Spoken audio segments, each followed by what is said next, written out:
I was born into this life. I suffered for it. And reaped the rewards. I could tell you that I didn't want it. That I tried to get out. But I got no reason to lie anymore.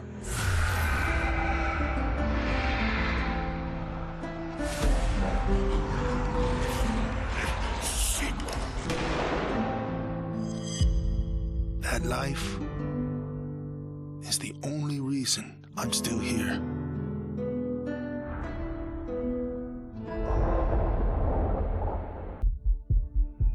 There's never a moment when you forget.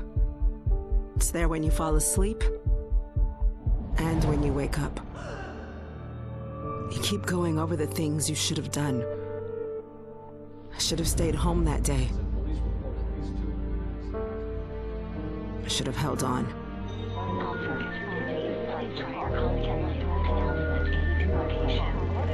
The agony is always there. But I've learned to live with it. Because the only thing stronger than regret is hope.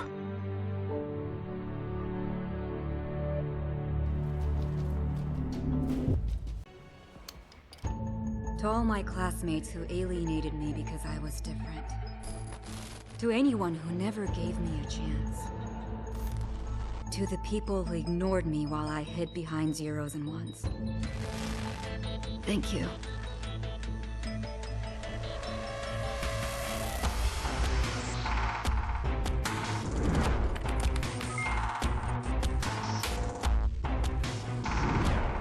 Without you, I would never have made it this far.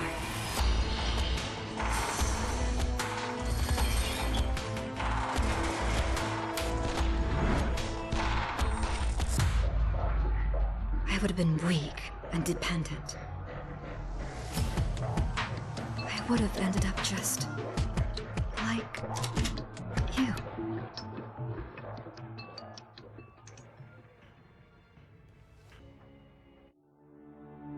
Where there is life, there is light. The glow of hope. At times, it burns brightly, but dwindles and fades.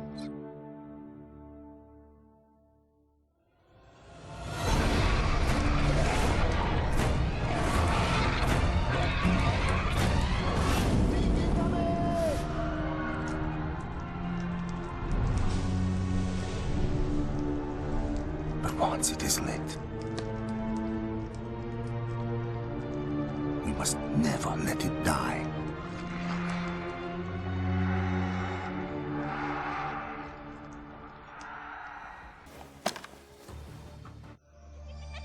My earliest memory is war. It was a conflict so complex that it could never be resolved.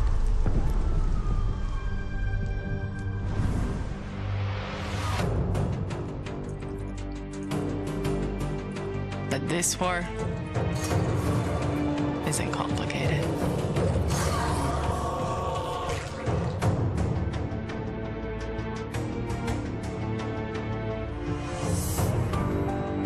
Death is still heartbreak.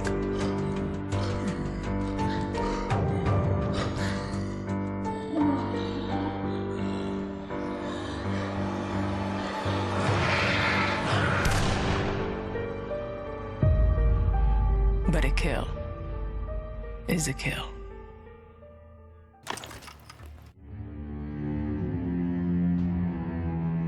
Don't play in the dirt, Ethan. Stop fighting, Ethan. Be polite, Ethan.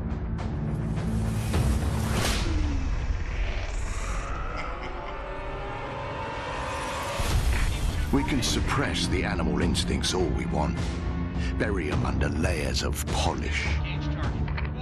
But they exist for a reason. When we lived in a genteel fairy tale world, somebody did the dirty work out of sight. But when the fairy tale turned nightmare,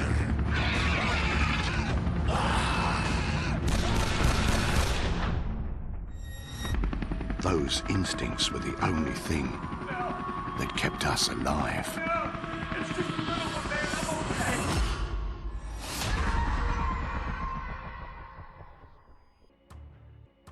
Up in Tokyo, you either became a salaryman or you were a waste. If you asked around, it's safe to say I was the latter. They said I lacked self-control, that I shamed my family. So my father sent me off to relatives in the States. Turns out, Americans care a lot more about earnings than honor. Which worked out fine. Until the Zeke showed up.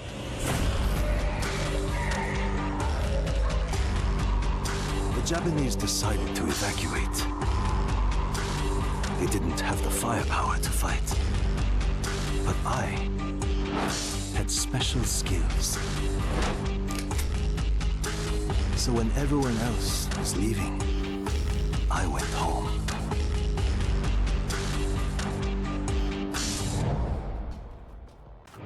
I was just a boy when the Soviet Union collapsed. The nation was divided in two. Those with power and those without.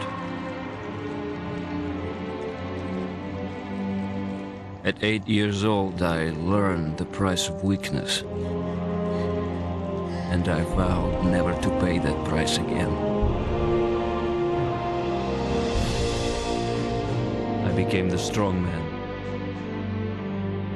I gathered wealth, influence, and power. But nature is indifferent to the hierarchy of men. Once more, she burned my world to ashes, leaving only bitterness and the rage I would need to survive.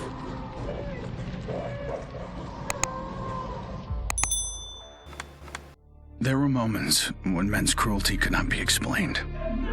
It had to be seen.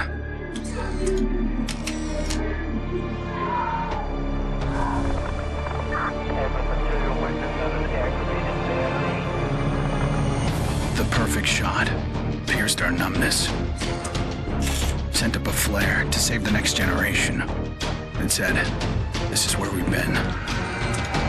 Don't follow." Then there was no one left to heed the warning.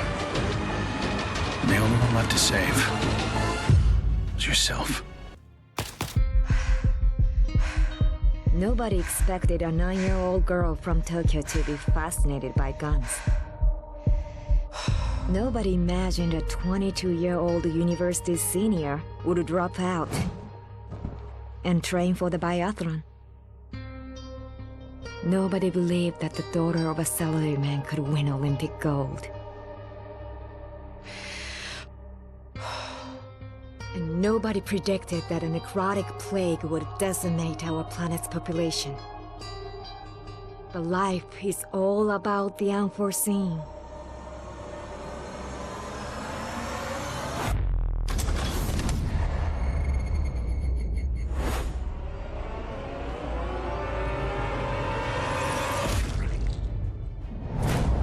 And nobody saw me coming either. I was never afraid of Cachet the Deathless. I laughed at the fairy tale of this undead phantom. A woman of science would never fear such silliness. But what do we know?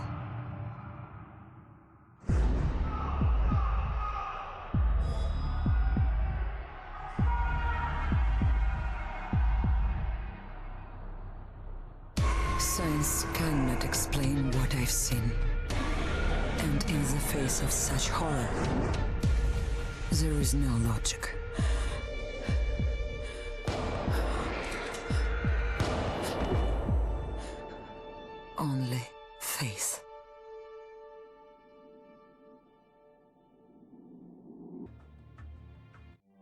I will not be welcome in the kingdom of heaven.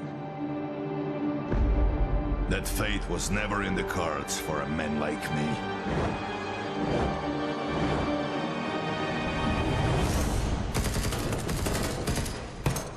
The Lord had other plans.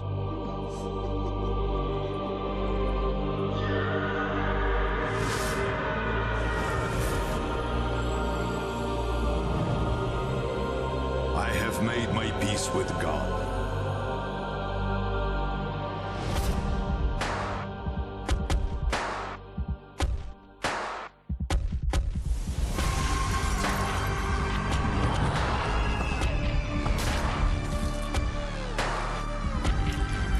He is with me in this life.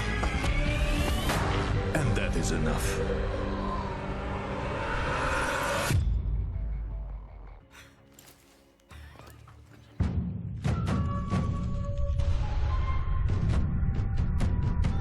I was 11 years old the first time I felt the ground shake. My instinct was to leave. But my grandparents wouldn't hear of it. This is our home, they told me.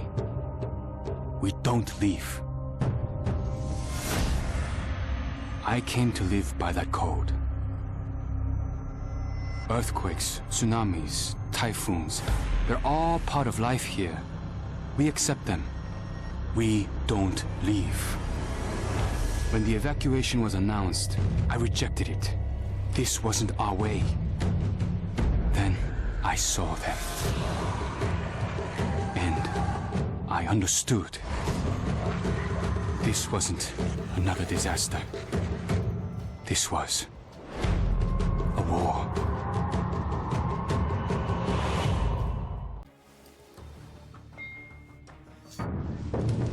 We're so small, really. Insignificant. In the grand scheme, one life means so little. You dedicate yourself to a principle. But in the end, it's out of your control.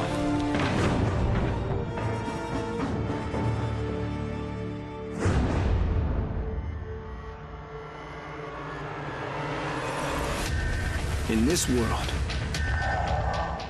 principles get you killed. You lend a hand, it gets torn off. You hesitate, you die. So you want to save someone? Save yourself.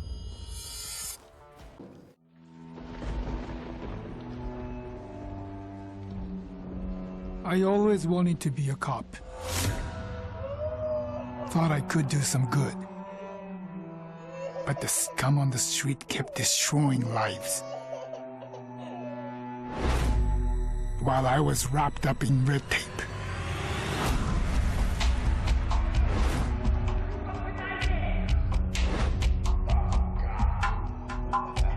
Shackled by senseless laws. The virus stripped all that away. Left us to fend for ourselves. And finally, the chains were off.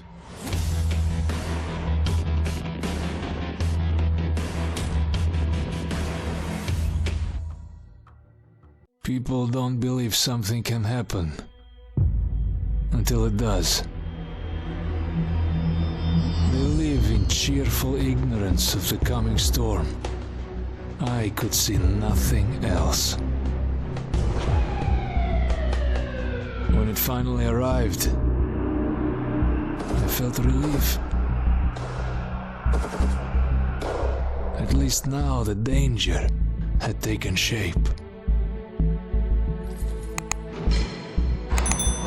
Now, I had a target.